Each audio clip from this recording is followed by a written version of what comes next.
कहानी इज्जत और इरादे की कीमत।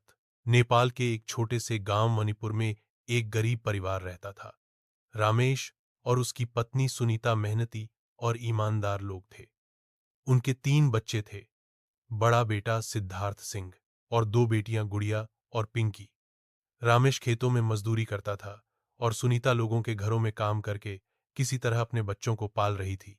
रामेश और सुनीता का सपना था कि उनके बच्चे पढ़ लिखकर एक अच्छा जीवन जिएं। सिद्धार्थ दिन रात पढ़ाई करता था और बहनों को भी पढ़ने के लिए प्रेरित करता था। घर में पैसे भले ही कम थे, लेकिन प्यार और मेहनत की कोई कमी नहीं थी। समय बीता। गुड़िया और पिंकी अब जवान हो चुकी थीं। रामेश को चिंता सताने लगी कि बेटियों का विवाह कैसे होगा। गांव में हर ओर दहेज की बातें होती थीं। एक मामूली कमाने वाले लड़के के लिए भी लाखों रुपए और गाड़ी जैसी मांग रखी जाती थी।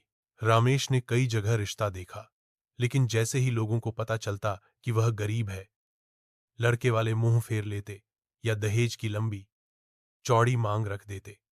सुनीता की आंखों में हर रात आंसू होते, लेकिन वह अपने बच्चों के सामने कभी हार नहीं मानती। एक दिन गांव के एक पढ़े लिखे लड़के रवि ने रमेश से कहा, चाचा, मैं गुड़िया से विवाह करना चाहता हूं।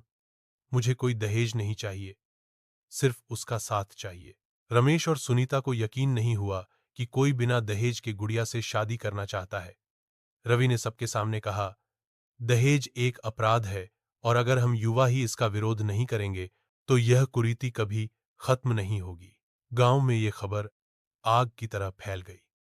कुछ लोगों ने रवि की सराहना की तो कुछ ने ताना मारा, लेकिन रवि अपने फैसले पर अडिग रहा। गुड़िया और रवि का विवाह बहुत सादगी से हुआ, बिना किसी तामझाम के, लेकिन इज्जत और आत्म सम्मान से भरा हुआ। इस घटना से गांव के कई नौजवानों की सोच बदली। लोगों ने सोचना शुरू किया कि बेटियां बोझ नहीं होती और दहेज जैसी कुप्रथा समाज को खोखला कर रही है। पिंकी ने भी आगे पढ़ाई की और खुद एक स्कूल में अध्यापक बन गई।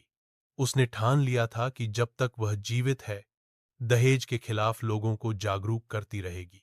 सीख। गरीबी कोई अभिशाप नहीं, लेकिन समाज की बुरी सोच सबसे बड़ी गरीबी है।